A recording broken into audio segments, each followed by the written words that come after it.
안녕하세요. 사도행전 성경 공부 22번째 시간을 이어가겠습니다. 앞서 사도 바울이 황제에게 상소한 이후에 가이사랴에서의 재판은 중단되었습니다. 이제 총독 베스도는 바울을 로마로 보낼 준비를 하는데 그는 대체 바울을 어떤 죄명으로 로마까지 보내야 하는지 고민했던 것으로 보입니다. 그러던 중에 아그리빠 왕과 버니게가 그를 찾아왔다라고 13절에서 말씀하는데요. 수일 후에 아그리빠 왕과 버니게가 베스도에게 문안하러 가이사랴에 왔다 합니다. 이때 나오는 이 아그리빠 왕은 헤롯 아그리빠 2세입니다. 그리고 이 사람이 버니게라는 여인과 함께 베스도에게 문안하러 온 것인데 새로운 총독이 부임하였으니 이제 그에게 인사를 하러 온 겁니다. 헤롯 아그리빠 2세에 대해서 좀 말씀을 드리면 일단 헤롯 대제 가문의 이제 가계도를 좀 다시 한번 보면 좋겠습니다. 앞서 사도행전 12장 1절에 나오는 헤롯 왕, 예수님의 12제자 중에 한 사람인 야고보를 죽인 그 사람이 헤롯 아그리빠 1세라고 이제 앞선 영상에서 말씀드렸는데요. 그리고 이미 그 사람의 딸로 이제 드루실라라고 하는 이 여인에 대해서 말씀드렸습니다.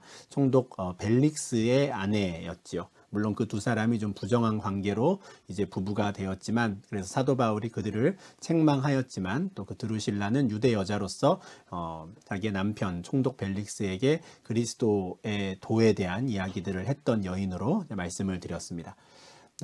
오늘 본문에 나오는 이 헤롯 아그리빠 2세도 역시 헤롯 아그리빠 1세의 아들입니다.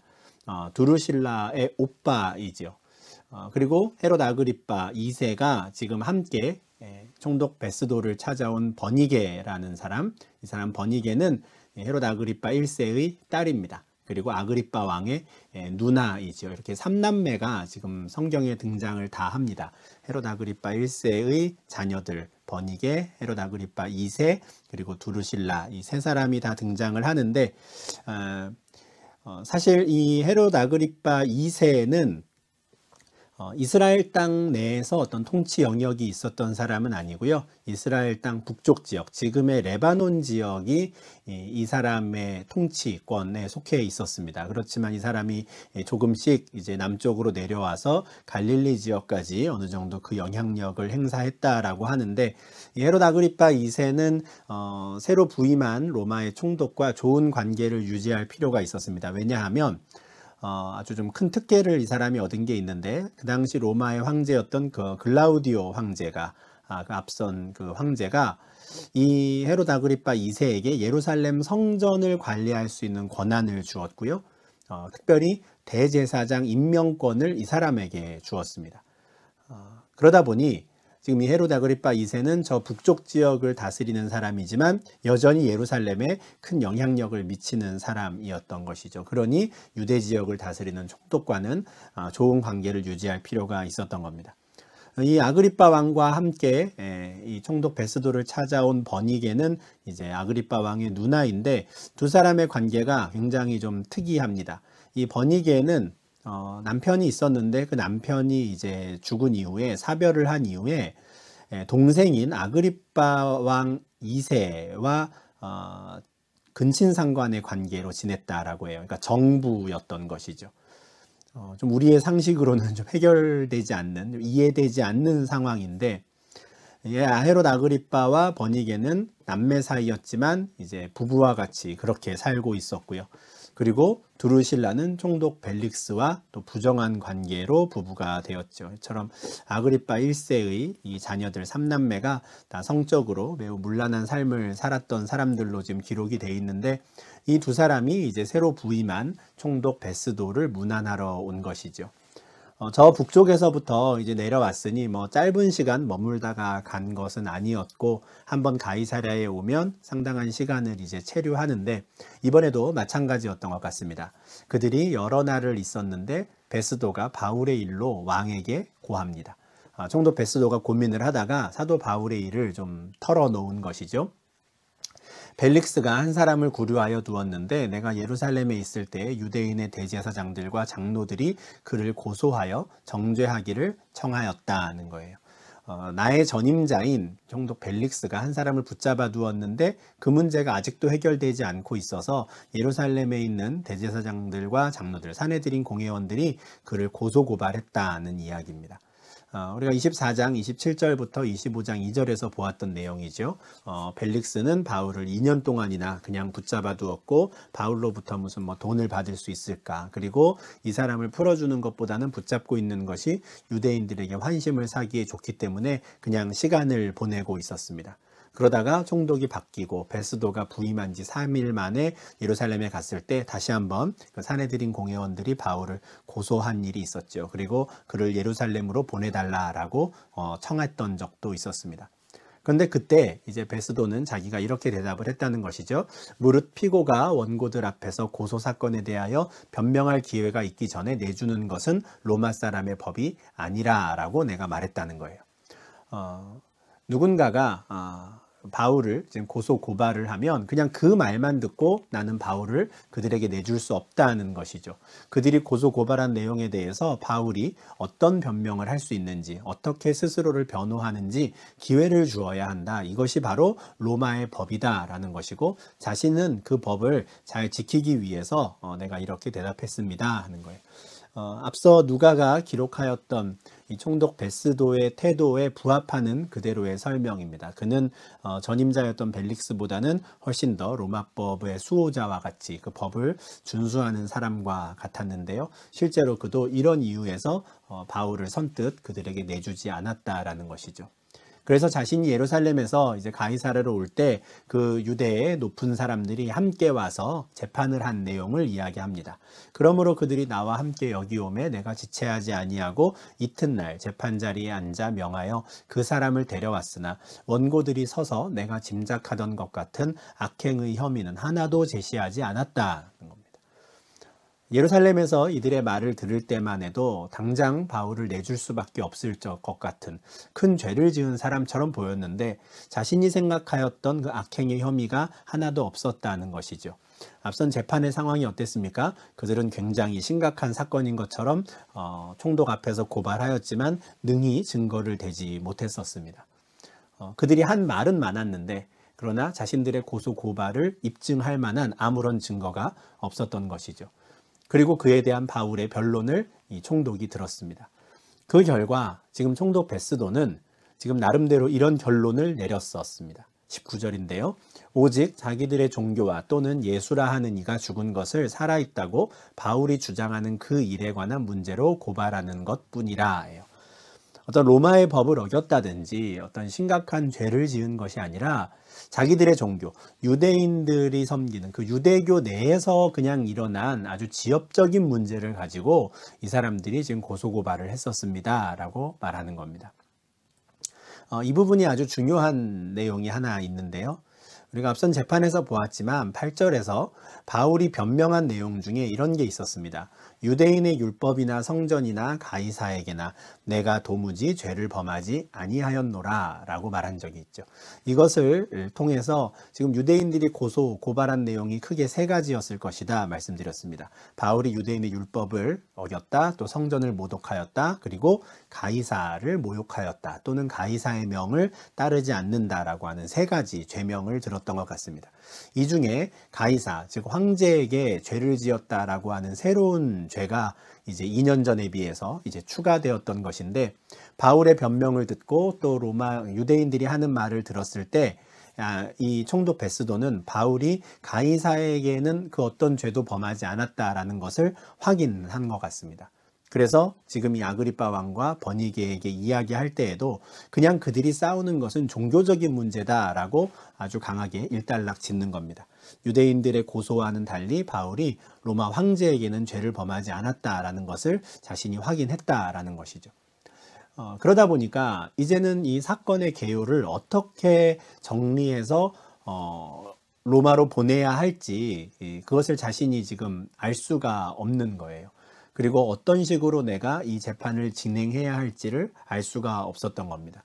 그래서 내가 이 일에 대하여 어떻게 심리하는지 몰라서 바울에게 묻되 예루살렘에 올라가서 이 일에 신문을 받으려느냐라고 물었죠. 예루살렘에서 재판을 계속 하겠느냐. 그러자 바울이 어떻게 했습니까? 바울은 황제의 판결을 받도록 자기를 지켜주기를 호소하므로 내가 그를 가이사에게 보내기까지 지켜두라 명하였노라, 이렇게 설명을 하는 것이죠. 자신은 사실 더 이상 로마법을 가지고 이 사람을 재판할 만한 어떤 죄명도 발견하지 못했는데, 만약에 실제로 율법이라든가 어떤 예루살렘에 있는 성전과 관련해서 바울이 잘못한 것이 있다면 혹시 예루살렘에서 재판을 할 수도 있지 않을까. 물론 자신이 재판장이 되어서 이 일을 진행할 텐데 어떻게 생각하느냐라고 했을 때 바울은 가이사에게 상소했다라고, 나는 황제의 판결을 받고 싶으니 나를 좀 지켜주십시오라고 했다는 것이죠. 지난 앞선 영상에서 보여드린 사진인데요. 가이사랴에 가면 바로 이 표지판이 있는 이곳에서 바울이 나는 가이사에게 상소합니다, 황제에게 상소합니다 라고 말했던 것인데, 이 말을 듣고 총독으로서 자신은 그 상소를 받아들이고 이제 바울을 로마로 보내기로 했습니다 라고 이야기를 하죠. 여기까지 말을 들으니까 아그리빠가 베스도에게 이런 말을 합니다. 나도 이 사람의 말을 듣고자 하노라. 당신이 말하는 그 바울이라는 사람의 말을 나도 좀 듣고 싶습니다. 그러자 베스도가 선뜻 내일 들으시리이다. 내가 자리를 한번 내일 당장 마련하겠습니다 라고 말합니다. 베스도 입장에서는 지금 수일 동안 고민을 한 끝에 지금 아그리빠에게 이야기를 한 것인데, 아무래도 지금 유대의 종교 지도자들이 바울을 지금 고소 고발하는 내용이 그들의 종교적인 문제와 같은 것이죠. 그러면 총독 베스도 입장에서는 나는 사실 잘 모르는 문제라는 생각을 지금 한 것 같습니다. 반면에 마침 자신을 찾아온 아그리빠 왕은 예루살렘 성전 관리의 권한을 가지고 있는 사람이었고, 심지어 대제사장의 임명권을 갖고 있는 사람이었죠. 유대 사회를 잘 알고 있습니다. 헤롯 가문이 혈통적으로 이두메 사람이었기 때문에 유대인들과 가까웠고요. 그리고 아주 오랜 시간 유대인들을 통치해왔던 왕족이기 때문에 이들이 유대의 문화, 유대교에 잘 알고 있었던 것이죠. 그러다 보니 베스도는 분명 아그리빠가 이 사건에 관심을 가지고 나도 그 사람의 말을 듣고 한번 조언을 해주겠다라고 하는 이 말이 참 반가웠을 겁니다. 그래서 바로 당장 그 다음 날 자리를 마련하지요. 누가는 계속해서 지금 총독 베스도가 굉장히 성실한 사람인 것처럼 보이는 글들을 지금 쓰고 있습니다. 그죠? 시간의 흐름을 아주 정확하게 기록하고 있는데요. 부임한 지 3일 만에 예루살렘에 갔고 10일 만에 다시 가이사르로 돌아와서 그 다음날 바로 재판을 하였고, 재판이 있었던 수일 후에 지금 아그리빠 왕이 찾아왔는데 바로 그 다음날 또 새로운 또 재판 비슷한 이런 청문회라고 할까요? 이런 자리를 또 마련하는 것이죠. 지금 굉장히 성실하게 자신에게 주어진 일을 지금 감당하는 사람으로 총독 베스도가 그려지고 있습니다. 그런데 23절을 보니까 지금 상황이 굉장히 커진 것 같아요. 판이 커졌다라고 할 수 있는데요. 이튿날 아그리빠와 버니게가 크게 위험을 갖추고 와서 천부장들과 시중에 높은 사람들과 함께 접견 장소에 들어오고 베스도의 명으로 바울을 데려왔다 하죠.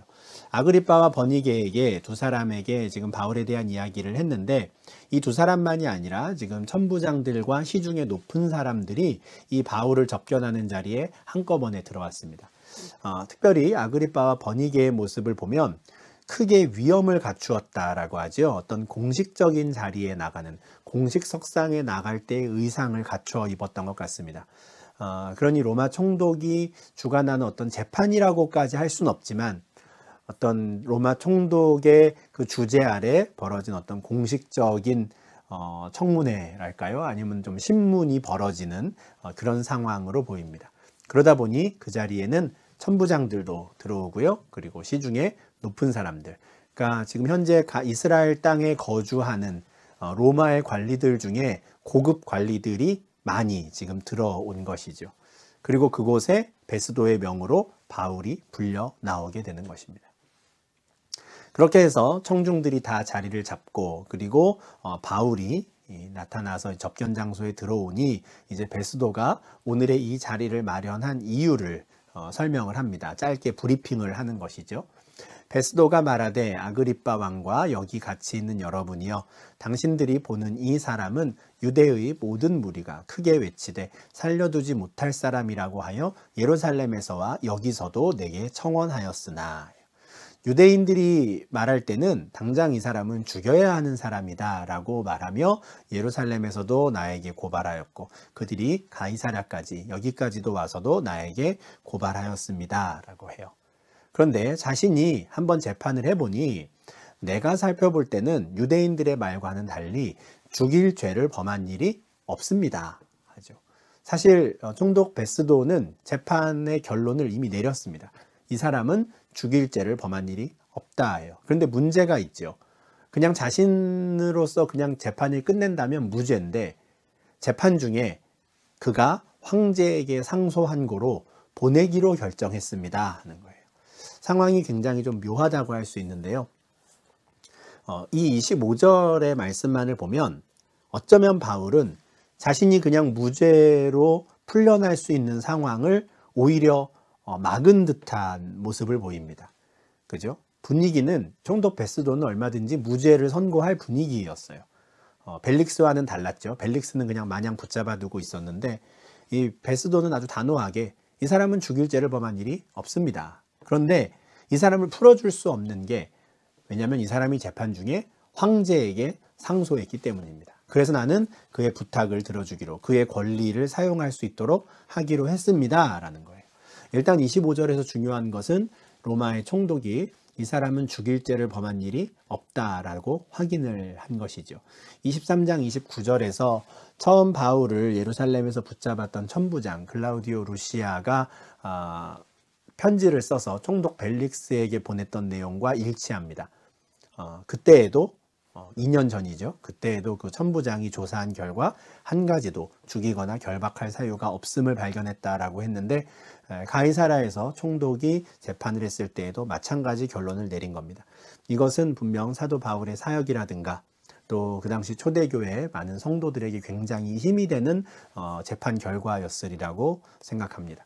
그리고 이들은 이제 사도행전을 읽으면서 알게 되는 것이죠. 바울이 로마까지 가서 재판을 받는 건 그가 죄를 범하였기 때문이 아니라 오히려 바울이 그것을 원하였기 때문에 그런 일이 벌어졌다라는 것을 나중에라도 아주 구체적으로 알게 되었을 것입니다. 26절, 27절 보면 지금 이 총독 베스도가 고민하고 있는 내용이 무엇인지 나오는데요. 그에 대하여 황제께 확실한 사실을 아랠 것이 없으므로 신문한 후 상소할 자료가 있을까 하여 당신들 앞, 특히 아그리빠 왕 당신 앞에 그를 내세웠나이다. 그 죄목도 밝히지 아니하고 죄수를 보내는 것이 무리한 일인 줄 아나이다 하였더라. 이 사람이 상소를 해서 이제 로마에 있는 황제에게 보내야 되는데 왜 이 사람을 거기까지 보냈는지 황제에게 설명할 내용이 필요하다라는 것이죠. 앞서 예루살렘에서 글라우디오 루시아라고 하는 로마의 천부장이 바울을 가이사랴로 보낼 때도 편지를 써서 보냈죠. 왜 내가 이 사람을 지금 이 밤중에 가이사랴로 보냈는지 써서 보냈는데 마찬가지의 일을 지금 총독 베스도가 해야 되는 겁니다. 이제 배에 태워서 바울을 저 멀리 로마까지 보내야 되는데 황제가 이 사람을 왜 나한테 보냈느냐라고 따지게 되면 큰일이 생기는 것이죠. 그래서 내가 굳이 이 사람을 로마까지 보내야 하는 그 이유가 무엇인지 그 자료를 좀 내가 찾을 필요가 있습니다. 황제에게 이 죄수를 보내는데 죄목도 밝히지 않고 보내는 건 내가 너무 부담스럽습니다. 제발 나를 좀 도와주십시오 라고 요청하는 겁니다. 특별히 유대인들의 문화와 또 종교에 대해서 잘 알고 있는 아그리빠 2세가 조언을 좀 해주기를 바라고 또 함께 자리한 여러 천부장이나 시중에 높은 관리들이 봤을 때에도 내가 어떤 말들을 적어서 황제에게 보내면 좋을지를 좀 알려주십시오. 조언을 구합니다. 라고 브리핑을 하는 겁니다. 이렇게 해서 지금 바울은 가이사랴라고 하는 이곳에서 총독과 또 저 북쪽 지역을 다스리는 헤롯 아그리빠 2세 그리고 그와는 근친상관 관계에 있었다고 알려지는 또 버니게 어쨌든 이 여인도 굉장히 상류층의 여인이죠. 헤롯 가문이니까요. 그리고 로마의 여러 천부장들 또 고급 관리들이 보는 앞에서 자신의 소견을 밝힐 기회를 얻게 됩니다. 사실 바울 입장에서는 좀 당황스러운 시간일 수도 있습니다. 기껏해야 뭐 한두 사람, 두세 사람 앞에서 내가 나의 일에 대해서 이야기를 하지 않을까 생각을 했는데 이 가이사랴의 헤롯 궁 안으로 들어와 보니 너무나 높은 고관 대작들이 지금 모여 있는 것이죠. 분명히 그들의 태도는 뭔가 적대적이었을 것 같고요. 분위기는 그렇게 우호적이지 않았을 겁니다. 이 와중에 바울은 자신을 변호하는 이야기를 이제 해야 하는데요. 누가복음 12장 11절과 12절에 이런 말씀이 있습니다. 사람이 너희를 회당이나 위정자나 권세 있는 자 앞에 끌고 가거든 어떻게 무엇으로 대답하며 무엇으로 말할까 염려하지 말라. 마땅히 할 말을 성령이 곧 그때에 너희에게 가르치시리라는 말씀이죠. 지금 상황이 이런 상황입니다. 그죠? 위정자나 권세 있는 자 앞에 바울이 세워진 상황이죠. 이때 바울은 분명히 성령 하나님의 도우심을 구했을 겁니다. 내가 무엇을 어떻게 말해야 할지 나에게 지혜를 주십시오 라고 기도하지 않았을까 싶은데 그때 마땅히 해야 할 말을 성령이 가르쳐 주시리라 라고 예수님께서 약속하셨고요. 실제로 그 약속이 성취되어서 이제 바울은 아주 담대히 그 높은 위정자들 앞에서 자신의 상황을 설명할 수 있게 되겠죠. 이때 바울은 하는 말을 들어보면 거의 간증과 같은 이야기를 합니다. 우리가 다음 주 이제 성경 공부 시간에 보게 될 텐데 단지 이 상황을 자기 스스로를 변호하는 데에만 사용하지 않고 또 이 상황을 통해서 저 높은 위정자들에게 복음을 증거하는 기회로 삼는 것이죠. 다시 보여드리는 말씀인데요. 9장 15절에서 예수님께서 바울을 처음 부르시고 그에게 소명을 맡기실 때 이 사람은 내 이름을 이방인과 임금들과 이스라엘 자손들에게 전하기 위하여 택한 나의 그릇이라 하셨던 임금들에게 또 복음을 전할 수 있는 기회를 주시는 겁니다. 앞서 총독 벨릭스에게도 이 복음을 전하였는데 이제 총독 베스도뿐 아니라 저 북쪽에 있던 헤롯 아그리파 2세까지도 또 하나님께서 가이사랴로 부르셔서 마치 바울로부터 복음을 듣게 하시는 것처럼 바울은 다른 곳을 갈 수 없어서 가이사랴에 계속 머물러 있는데 오히려 고관 대작들이 임금들이 이방인들이 가이사랴를 찾아와서 바울에게 복음을 듣게 되는 이 상황이 23장부터 계속해서 이어지고 있는 것이죠. 역시 복음을 증거하게 하시는 분 또 복음을 들어야 할 자들에게 그 듣게 하시는 것은 하나님의 사역의 능력이구나라는 것을 확인할 수 있고요.